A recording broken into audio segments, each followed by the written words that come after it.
بسم اللہ الرحمن الرحیم۔ السلام علیکم۔ میرے چینل پہ آنے والوں کے لیے بہت بہت شکریہ۔ ایک نیا ناول پیش کر رہا ہوں، محی الدین نواب کا ناول ہے مخدر۔ بڑا ہے، بہت بہترین ہے۔ اس کے اندر اس کتاب میں محی الدین نواب صاحب نے معاشرے کی زہریلی کہانیوں کو بیان کرنے کے لیے ایک نیا اسلوب، نیا ڈھنگ اپنایا ہے کہ یہ کہانیاں کسی انسان کی زبانی بیان نہ کی جائیں، بلکہ ان کا راوی اس بازیگر کو بنایا جائے جسے مخدر کہا جاتا ہے، جو انسان کی توقع کے خلاف، اس کی سوچ کے برعکس بازی پلٹنے کا ماہر ہے۔ انسان کے روز و شب پر مخدر کی آہنی گرفت کا دلچسپ تماشا اس کہانی میں آپ انٹرسٹ سے سنیں گے، آپ بہت مزہ آئے گا۔ اور بہت سارے کردار ایسے ہیں جو ہمارے آس پاس ہی مل جائیں گے آپ کو۔ بظاہر افسانوی بھی ہے یہ کردار، لیکن در حقیقت ان کا تعلق اسی معاشرے سے ہے، اور یہی اس معاشرے کی کہانی ہے۔ ہمارے آس پاس جو بھی ہوتا ہے، جو بھی چلتا ہے، جو بھی ہم لوگ دیکھتے ہیں، ہمارے آزو بازو خاندان میں، ہمارے ساتھ دوست احباب رشتہ دار، جو بھی اپنا اپنا مطلب نکالنے کے لیے جس انداز سے پیش آتے ہیں لوگوں کے سنگات میں، تو وہ بہترین انداز میں محی الدین نواب صاحب نے، بہت بہترین رائٹر ہے محی الدین نواب، پاکستان کے رائٹر سے ہے۔ اور آپ ایک بار آپ دیکھیے، ایک آدھ ایپیسوڈ دیکھیے، ایک آدھ پارٹ دیکھیے، اگر آپ کو لگا کہ بہت بہترین ناول ہے تو پھر آپ کنٹینیو کیجیے۔ شاید اس کے ایپیسوڈ زیادہ ہی ہوں گے، انشاءاللہ ایک آدھے گھنٹے کا ایک پارٹ رکھوں گا میں انشاءاللہ۔ چلیے پھر شروع کرتے ہیں۔ محی الدین نواب صاحب کا ناول مخدر۔ میرا نام مخدر ہے، میں جس انسان کے ساتھ پیدا ہوتا ہوں اسی کے ساتھ مر جاتا ہوں۔ اس دنیا میں آتے ہی پہلی سانس لیتا ہے، تبھی اس کی زندگی میں میرا عمل دخل شروع ہو جاتا ہے۔ میری مداخلت کبھی اسے گراں گزرتی ہے، کبھی وہ خوش ہو جاتا ہے، کبھی مجھ سے بیزار ہو کر میرے خلاف تدابیر سوچتا ہے اور عمل کرتا ہے، کبھی کسی تدبیر سے میرا طریقہ بدل دیتا ہے، کبھی ناکام رہتا ہے تو مخدر کا لگا سمجھ کر صبر کر لیتا ہے۔ دیکھا جائے تو میں انسانوں کی زندگی کا مختار کل ہوں، چاہوں تو ہنساتا ہوں، چاہوں تو رلاتا ہوں۔ وہ موت کے منہ میں جاتا ہے تو اسے وہاں سے بچا لاتا ہوں، اور جب میری مرضی نہیں ہوتی تو اسے مرنے کے لیے چھوڑ دیتا ہوں۔ وہ دم توڑتے وقت پر امید رہتا ہے کہ مخدر ساتھ دے گا، لیکن میں ساتھ نہیں دیتا۔ حقیقت یہ ہے کہ زندگی اور موت کا مالک خدا ہے، وہی پیدا کرتا ہے، وہی مارتا ہے، وہی مارتے مارتے بھی نئی زندگی دے دیتا ہے۔ میں اللہ تعالیٰ کی مرضی سے انسانوں کا مخدر بناتا ہوں۔ وہ معبود اپنی دنیا کو جاری و ساری رکھنے کے لیے جو تقدیر لکھتا ہے، اسی کو مخدر کہتے ہیں۔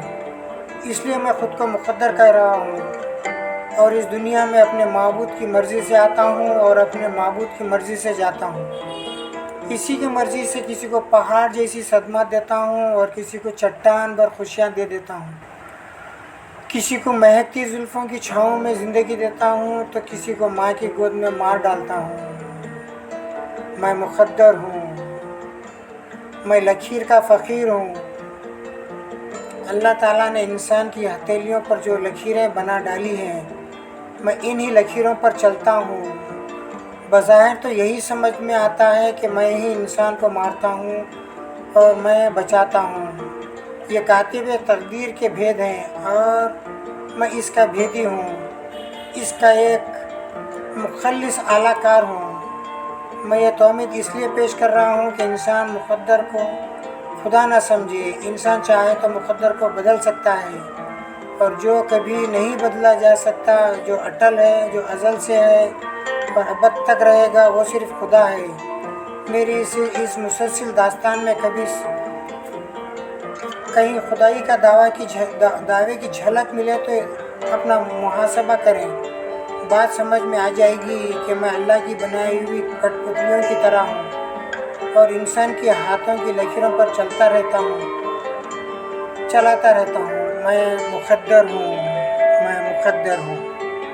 میں مقدر ہوں۔ چلیے پیش کر رہا ہوں، ایک گھر کا ماحول پیش کر رہا ہوں۔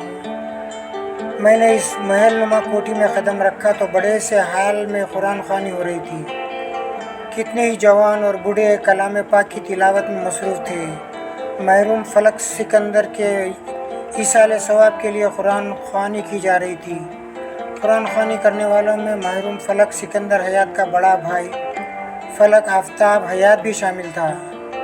وہ پڑھنے کے دوران میں بار بار اپنے دائیں بائیں بیٹھے ہوئے بیٹوں کو دیکھتا تھا، پھر دوسرے پڑھنے والوں پر بھی نظر ڈالتا تھا۔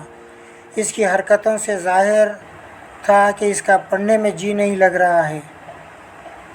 جو بات وہ دنیا والوں سے چھپا رہا تھا اسے سمجھ سے نہیں چھپایا جا سکتا، کیونکہ میں اس کا مقدر ہوں، میں اس کے اندر کی باتیں جانتا ہوں۔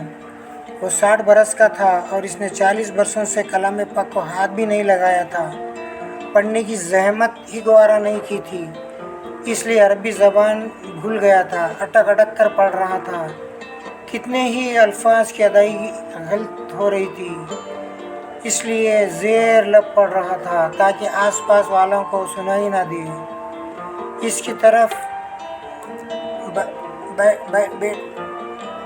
کی دائیں طرف بڑا بیٹا ذیشان آفتاب بیٹھا ہوا تھا۔ وہ صحیح پڑھ رہا تھا، لیکن جو پڑھ رہا تھا اسے سمجھ نہیں آ رہا تھا۔ 99% مسلمان کلام پاک پڑھتے ہیں لیکن اس کے ترجمے اور تشریح سے ناواقف ہوتے ہیں، انہیں وقفیت کی فرصت کبھی نہیں ملتی۔ اس وقت بڑے بیٹے ذیشان کی زبان پڑھ رہی تھی مگر ذہن اپنے مسئلے میں الجھا ہوا تھا۔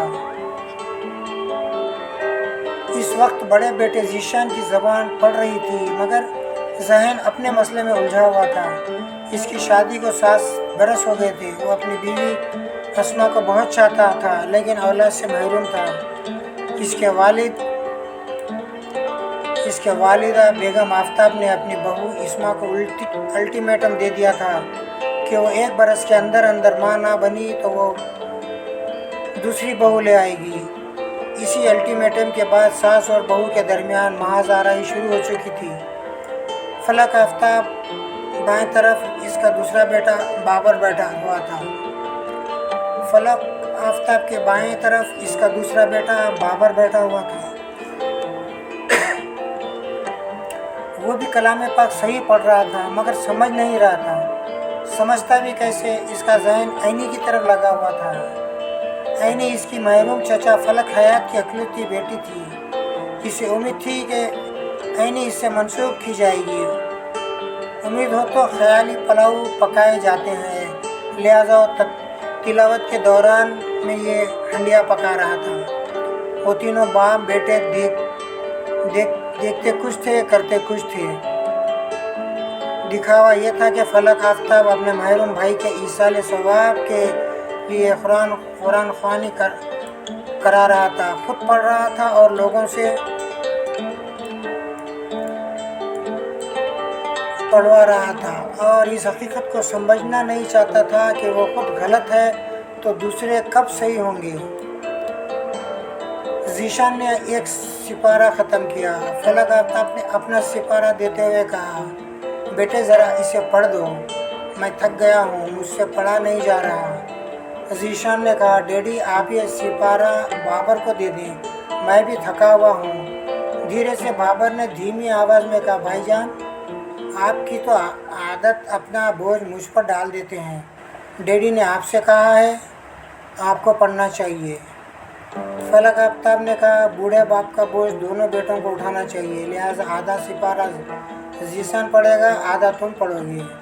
یہ کہہ کر اس نے اپنا سپارہ ذیشان کو دے دیا، وہاں سے اٹھ کر جانے لگا۔ اس نے تمام رشتہ داروں اور دوستوں کو قرآن خوانی میں शिरकत की दावत दी थी और अखबारात में भी ये खबर शाया कराई थी कि ज़्यादा से ज़्यादा लोग कुरान ख़वानी करें और महरूम को सवाब पहुँचाएँ। कुरान ख़वानी में शरीक होने वालों के लिए पुरतकल्लुफ़ खानों का अहतमाम किया गया था, इसलिए पढ़ने वालों की अच्छी खासी तादाद भी थी। अच्छी खासी तादाद के बावजूद महरूम को सवाब पहुँचेगा या नहीं, इसकी ज़िम्मेदारी फलक आफ्ताब पर नहीं थी। इसने घर की चारदीवारी से लेकर अखबारात तक ये नुमाइश की थी कि वह अपने महरूम भाई को किस कदर चाहता है और इसकी मग़फ़िरत के लिए क्या कुछ करता रहता है। वो वहाँ से उठकर एक वसी और अरीज़ ड्राइंग रूम में आया और महरूम फलक हयात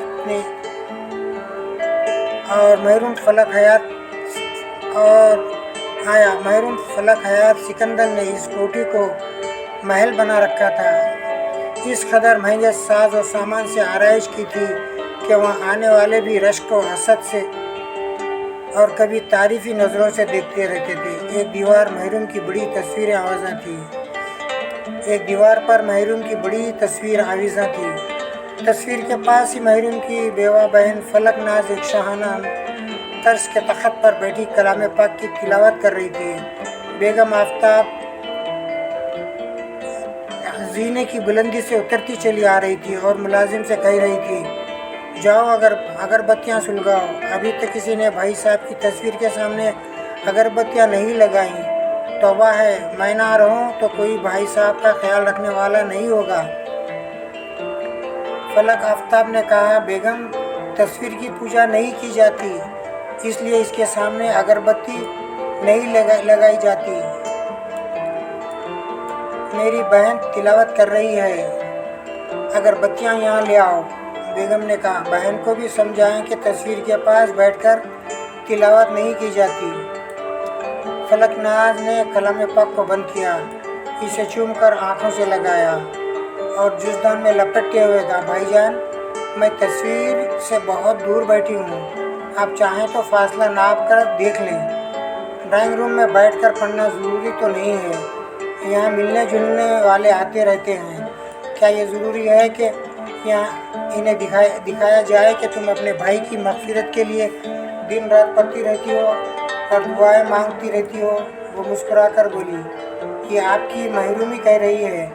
आपके बुज़ुर्गों ने आपको लंदन की ऑक्सफोर्ड यूनिवर्सिटी में पढ़ाया, लेकिन कलाम पाक का एक लफ्ज़ भी नहीं सिखाया। आज इस घर के ईमान परवर माहौल में आप कुछ पढ़ें नहीं तो सीखें, इसलिए अगरबत्तियाँ सुलगाती फिर रही है।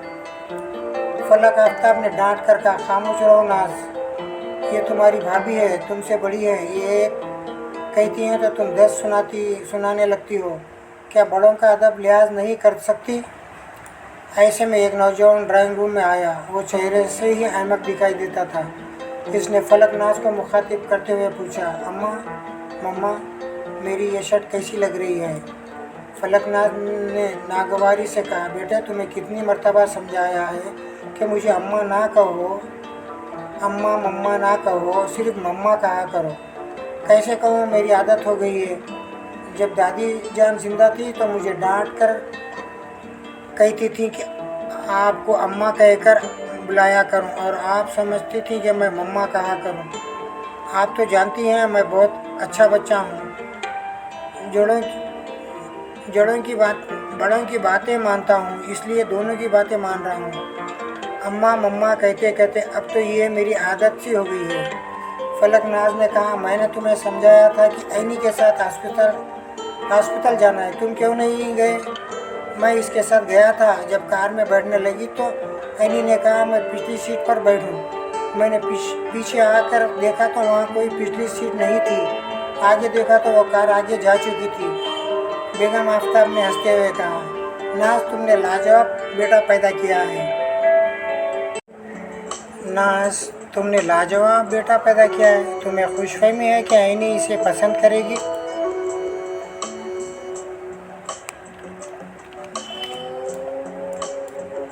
और इससे शादी कर लेगी? खुशफहमी तो आपको है कि ऐनी आपके बेटे बाबर को पसंद करती है। अल्लाह ताला भाईजान को जन्नत नसीब करे। ऐनी को मेरे अदनान के साथ देखकर खुशी से नहाल हो जाते थे। कहते थे ज़िंदगी रही तो मैं अदनान को अपना दामाद बनाऊंगा। इस कदर झूठ तो ना बोलो नाज। वो मेरे बेटे बाबर के लिए कहा करते थे कि इसे अपना दामाद बनाएंगे। क्या सबूत है कि भाईजान बाबर को अपना दामाद बनाना चाहते थे? और तुम्हारे पास क्या सबूत है कि वो तुम्हारे बेटे को अपनी आईनी के लिए पसंद करते थे? भाईजान ने आईनी की सालगिरह पर मेरे अदनान को हीरे की अंगूठी दी थी। वो हीरे की अंगूठी आईनी ने इसे नहीं पहनाई थी और ना ही इनकी मंगनी हुई थी। तो क्या आपके बेटे को कौन सी अंगूठी दे दी थी? वो खुद को पाप सिंगर कहता है। भाईजान इसे पाप का सिंगर कहते थे। कहा करते थे जो इसका गाना सुनेगा इसको पाप लगेगा। देखो नाज, मेरे मुंह ना लगो वरना मुझसे बुरा कोई ना होगा। ये तो सभी जानते हैं आपसे बुरा कोई है भी नहीं। फलक आफ्ताब परेशान होकर कभी अपनी बहन को और कभी अपनी बेगम को देख रहा था। फिर इसने गरज कर कहा, खामोश हो जाओ, दोनों खामोश हो जाओ। मेरा भाई किसे चाहता था और किसे नहीं चाहता था अब वो बताने के लिए दुनिया में नहीं है। अब तो फैसला आईनी पर है। वो जिसे पसंद करेगी इसी के साथ इसकी शादी होगी। अदनान ने कहा, मम्मा वो मुझे पसंद करेगी, वो तो अंधी है, इसे दिखाई नहीं देता। बेगम आफ्ताब ने कहा, खबरदार मेरी होने वाली बहू को अंधी ना कहना। फलकनाज ने घूर कर अपनी भाभी को देखते हुए बेटे से कहा, बेटे मेरी होने वाली बहू को अंधी ना कहो, इसकी आंखें कमज़ोर है, कभी दिखाई देता है और कभी इसकी आंखें बिल्कुल ये देखने के काबिल नहीं रहती, लेकिन वो अंधी नहीं है। आईनी अंधी है या नहीं ये इसके मुक़द्दर से ज़्यादा कोई नहीं जानता। ये लड़ने वालियाँ भूल जाती हैं कि मुक़द्दर दिन रात इनके साथ रहता है और मैं इन में से किसी का साथ दूंगा, इस बात की किसी को परवाह नहीं थी। सभी को ये गुमान होता है कि वो अपनी अपनी तदबीरों से काम लेकर एक दूसरे से अपनी मतलूबा चीज़ छीन लेंगे। मैं अस्पताल पहुंचा। अस्पताल इंसानी ज़िंदगी का आखिरी स्टेशन है। वहाँ तमाम मुसाफिर ट्रेन से उतर जाते हैं। फिर बहुत कम ऐसे होते हैं जो ज़िंदगी की तरफ लौट जाने वाली ट्रेन में सवार हो पाते हैं। वो यहाँ रहकर दवा करते हैं और दुआ करते हैं। खुदा के बाद मुझसे उम्मीदें वाबस्ता करते हैं कि मैं साथ दूंगा तो वो बचेंगे, वरना ज़िंदगी हार जाएगी। मैं हर मरीज़ के साथ रहता हूँ लेकिन हर एक का साथ नहीं देता। मैं मुक़द्दर हूँ जिसके हाथ की लकीरें आदि जाकर बुझने लगती हैं, इसके साथ मैं भी बुझने लगता हूँ। बल आखिर इसके साथ ही मिट जाता हूँ। यानी औकात कोई मरीज़ सेहतयाब होकर ज़िंदगी की तरफ लौट आता है लेकिन घर पहुँचकर मर जाता है। इसी वक्त कहा जाता है कि मुक़द्दर ने इसे मारा है। ऐसा कहने वाले ये नहीं सोचते कि इसके साथ तो इसका मुक़द्दर भी मर चुका है। भला कोई इसे अपने आप को मारता है, मैं तो बचा रहा हूँ। लकीर का फ़कीर हूँ। लकीर चली तो चला, लकीर मिटी तो मिट गया। मैं लेडी डॉक्टर उरुज के चैम्बर में आया। वहाँ ऐनी एक इजी चेयर पर दराज थी, इसकी आंखें बंद थी। यानी ऐनी और उरुज बचपन की सहेलियाँ थी। दोनों ने स्कूल तक एक साथ तालीम हासिल की थी। कॉलेज तक पहुँचते पहुँचते ऐनी की बीनाई कमज़ोर होने लगी। यूँ तो बचपन से ही बीनाई कमज़ोर थी लेकिन वो अब कमज़ोरी नुमायाँ होने लगी थी। लिहाजा अमराज चश्म के माहिर ने रिपोर्ट दी थी कि बीनाई किसी वक्त भी जा सकती है। अलबत्ता मुसलसल इलाज के ज़रिए इसे कुछ अरसे तक बहाल रखा जा सकेगा। इसकी डॉक्टर सहेली उरुज ही जी जान से कोशिश कर रही थी। वो इसकी बीनाई इस हद तक बहाल रखना चाहती थी कि ऐनक लगाकर अपनी दुनिया की रंगीनियों को वाज़ेह तौर पर देख सके। मैंने आई बैंक में भी आँखों के अतिये के लिए अप्लाई किया था। इस उम्मीद थी कि बीनाई ख़त्म होने से पहले ही नई आँखें मिल जाएंगी। यूँ तो उम्मीद पर ही दुनिया कायम है, लेकिन ऐसी उम्मीद से पूरी होती हैं और ये अभी उलझे मंजूर नहीं था, लेकिन ऐसी उम्मीदें मुझसे ही पूरी होती हैं और मैं अभी मुझे मंजूर नहीं था। इसके तकदीर में लिखा हुआ था कि एक इंतहाई दौलतमंद लड़की अंधी हो जाए तो दुनिया वाले इसके आसपास कैसे कैसे तमाशे करते हैं। मैं मुक़द्दर हूँ, एक बाजीगर हूँ, हर लम्हा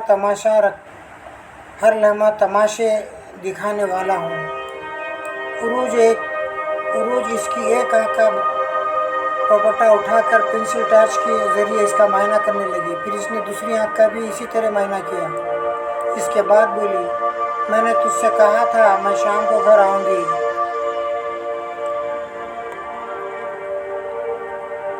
मैं शाम को घर आऊँगी, तेरा मायना करूँगी और दवाएं दूँगी। क्या तू सब्र नहीं कर सकती थी? क्या यहाँ आना ज़रूरी था? तूने अस्पताल में दिल लगा लिया है। मेरा तन्हाई में कहीं दिल नहीं लगता। मैं क्या करती? तेरे पास मोहब्बत से आती हूँ। चूजा तो बातें सुना रही है, तेरे भले के लिए कहती हूँ। एक तो बिना ही कमज़ोर है, दूसरे ऐनक नहीं लगाती, चेहरे पहचान नहीं पाती। इस पर यह कि ड्राइवर के साथ तन्हा आती है। क्या किसी को साथ नहीं ला सकती थी?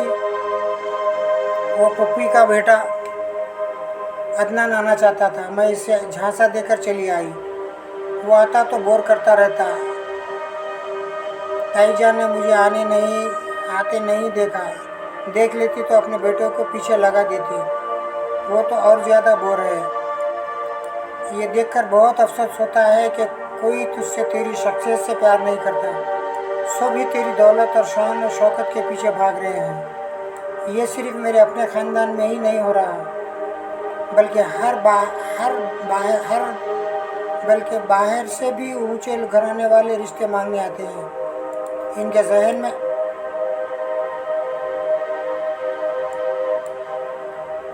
जहन में ये बात होती है कि अंधी है तो क्या हुआ, दौलतमंद तो है।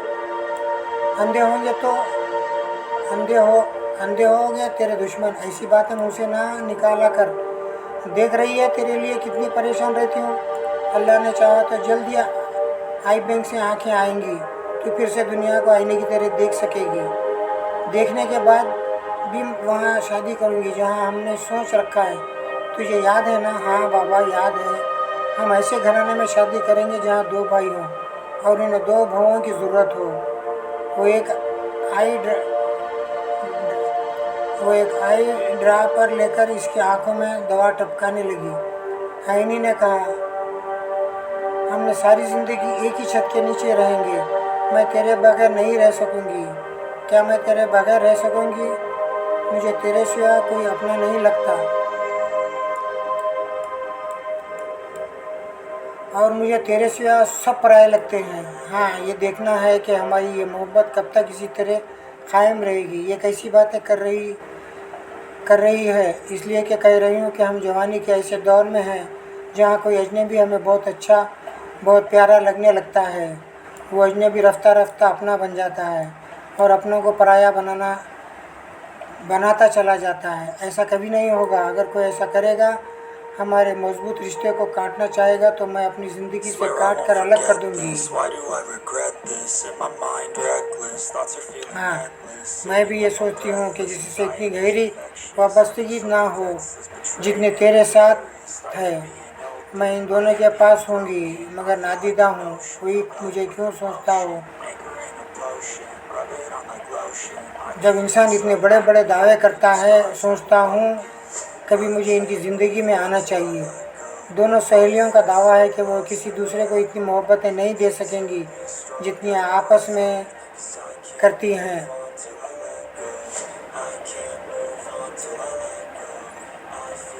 दोनों सहेलियों का दावा है कि वो किसी दूसरे को इतनी मोहब्बतें नहीं दे सकेंगी जितनी आपस में करती हैं। और मैं सोच रहा हूँ कि मैं इनकी ज़िंदगी में महबूब बनकर आऊँगा और इन्हें बेहद मोहब्बतें दूँगा।